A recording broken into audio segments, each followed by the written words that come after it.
Hey guys, tonight let's talk about ghosts. History, as we know it, loves kings. Their names are practically wallpaper in the castles they left behind. William the Conqueror, King John, Charles I. We know their battles, their victories, their messy family dramas. But it's a story told, let's be honest, mostly by men, about men. They wrote about fathers and sons, about crowns passing down the male line. And in doing that, they left a lot of people out. They left out the daughters. And these weren't the fairy tale princesses you're picturing just hanging out in a tower waiting for a prince. These were women of flesh and blood, born right into the centre of power, but almost always shut out from using it. Their entire lives were treated like currency their fathers and brothers could spend to buy an alliance, stop a war, or lock down their own legacy. For every princess who supposedly got her fairy tale ending, there are countless others who were sold into miserable marriages, locked up by their own relatives, or met strange, tragic ends. Their real lives were packed with more political backstabbing, personal heartbreak, and quiet rebellion than any fantasy novel. These are the shocking personal stories of royal daughters whose legacies were pushed aside, whose voices were shut down, and whose names have been almost completely forgotten. All right. Our first story kicks off with a princess born to one of history's most famously terrible kings, the infamous King John. This is the guy best known for losing his treasure, losing France, and being bullied into signing the Magna Carta. His daughter was Joan of England, born in 1210, and from the second she came into the world, she was less a person and more a political bargaining chip. Her childhood was a chaotic mess of being promised to one guy, then another, which was pretty standard for a princess back then. At just 4 years old, she was shipped off to France to be raised in the home of a nobleman she was supposed to marry. This wasn't a romance, it was a political calculation. She was basically a very well-dressed hostage, a guarantee her dad would keep his promises. But then King John died, and just when you think it can't get weirder, Joan's own mother Isabella decided to marry the guy Joan was engaged to. Suddenly, young Joan went from being the future bride to a really inconvenient problem. Her former fiancé, now her stepfather, kept her in his custody. The exact details get a little fuzzy here, since this isn't the kind of thing they wrote detailed minutes for, but it seems pretty clear he held on to her as a pawn in a financial dispute over her mother's dowry. It took the Pope himself stepping in to finally get her sent back to England. But her freedom didn't last long. A new deal was already on the table. She was to marry King Alexander II of Scotland. In June of 1221, at the ripe old age of 10, Joan was married to the 23-year-old Scottish king. This was a classic medieval power move, a marriage meant to hammer out a peace treaty between two countries that were always at each other's throats. And for the rest of her life, Joan was expected to just do that one job. History loves to judge a queen by one thing. Her ability to produce an heir. Joan didn't. So, history tends to write her off, but that's where they miss the real story. While she struggled to get a foothold in the Scottish court and dealt with a strained marriage, Joan figured out how to wield a different kind of power. She became the secret back channel, the crucial link between her husband in Scotland and her powerful brother, King Henry III, back in England. She wasn't just sitting around being a consort, she was an active, clever diplomat. At a time when official messages between kings were full of suspicion and posturing, Joan used her personal connection to keep things from boiling over. When rumours of war started flying, she'd write personal letters to her brother, urging him to ignore the noise and trust their family bond to keep the peace. She transformed herself from a pawn into the linchpin of international relations. But because she never had children, this incredible influence was mostly erased by the men who wrote the chronicles. Her wisdom didn't matter as much as her womb. When she died in England in 1238, she was just 27 years old, surrounded by her brothers and a world away from the kingdom she had worked so hard to protect. Her story is a perfect example of how a woman's quiet, determined influence can be completely forgotten. All right, let's jump forward a few centuries to a story that's less political chess and more straight-up tragedy. This is the story of Elizabeth Stuart, the second daughter of King Charles I of England, a princess whose life was defined by war, captivity, and heartbreak. Born in 1635, Elizabeth was a sensitive and incredibly smart kid who was a genius with languages. But the rich, privileged world she was born into was about to shatter. When she was just 6, the English Civil War broke out. Her mother fled the country, her father went to war, and little Elizabeth and her younger brother were left behind in London, where they were promptly captured by Parliament. She would be a prisoner for the rest of her life. For 8 years she was moved from one place to another, treated not like a child, but like a political asset in a brutal war. But even as a kid she showed flashes of that royal fire. When Parliament tried to fire her trusted servants and replace them with strangers, the 12-year-old princess wrote a direct, blistering letter to the House of Lords.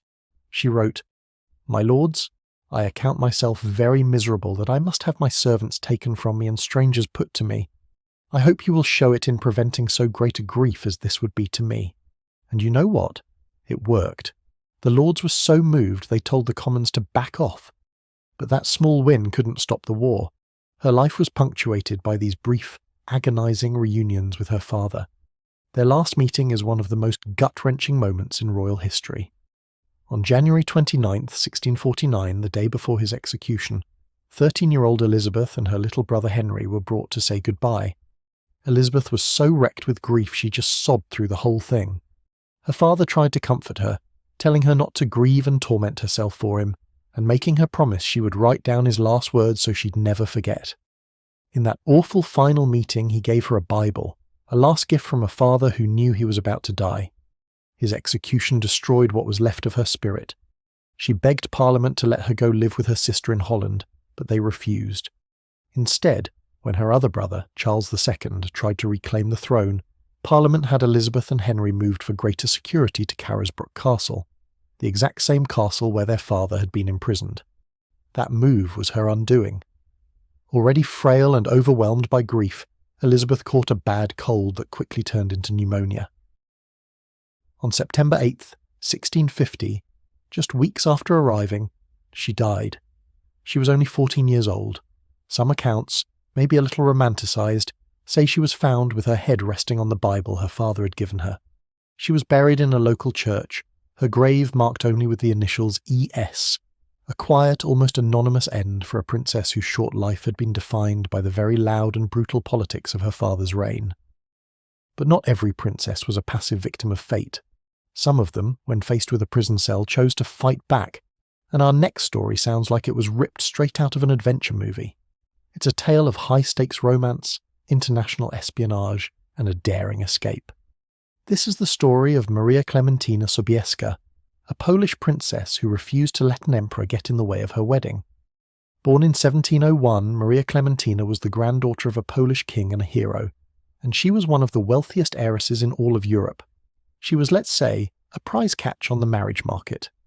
Her hand was sought by a guy who was a king in name only, James Francis Edward Stuart, the exiled son of England's deposed King James II and the leading claimant for the British throne. For James's supporters, the Jacobites, this marriage was everything. A rich, high-status Catholic bride would give their cause a huge boost and hopefully produce an heir to carry on the fight. But for the guy on the throne, King George I, this marriage was a massive political threat. He had to stop it. So, as Maria Klementyna was travelling across Europe to meet her future husband, King George's ally, the Holy Roman Emperor, had her arrested and thrown in Innsbruck Castle. She was a political prisoner, locked away to force her family to call off the wedding, and for months it looked like the plan worked. But they didn't count on two things: Maria Klementyna's spirit and a ridiculously brave Irish Jacobite named Charles Wogan, who was already planning a rescue mission. After 6 months in captivity, the plan went into action.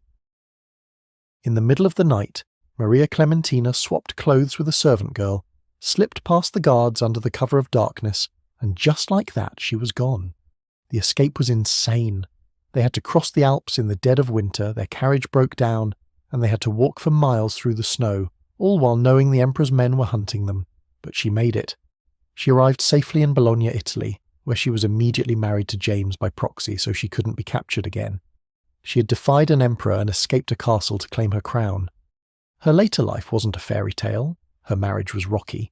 But she did her dynastic duty, giving birth to 2 sons, including the most famous Jacobite of them all, Charles Edward Stuart, better known as Bonnie Prince Charlie.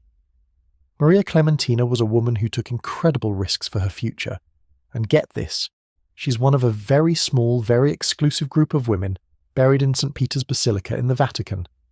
A huge honour for a story that, frankly, not enough people know. For our last stop, we're heading back to medieval England to see that a princess's life wasn't always a single story of tragedy or rebellion.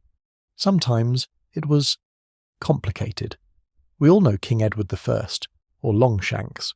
But while he was off being a formidable warrior king, his 5 surviving daughters were navigating their own complex lives, and their stories show the whole spectrum of what a princess could be. These were not shy, retiring wallflowers. Their mother, Eleanor of Castile, made sure they were highly educated and ready for the world.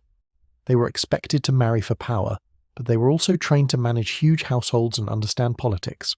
And 2 of the sisters in particular offer a fascinating contrast. First up is Mary of Woodstock. You hear sent to a convent and you think it's a punishment, right? A life of silence and scratchy robes. Not for Mary. Born in 1278, she became a nun for political reasons, but she was a nun in name only. Her father, the king, gave her a massive lifelong income, extra money for clothes, and a special delivery of wine from the royal cellars. She lived in a private, comfy apartment, not a cell.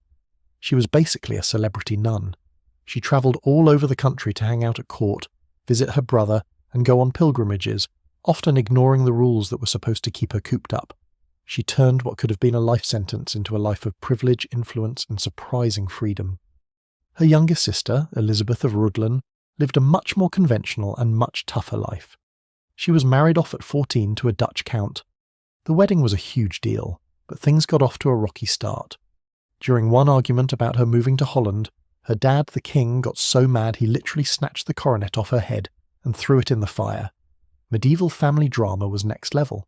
She eventually went to Holland, but her husband died less than 2 years later. Back in England, she was married again, this time to a powerful English earl.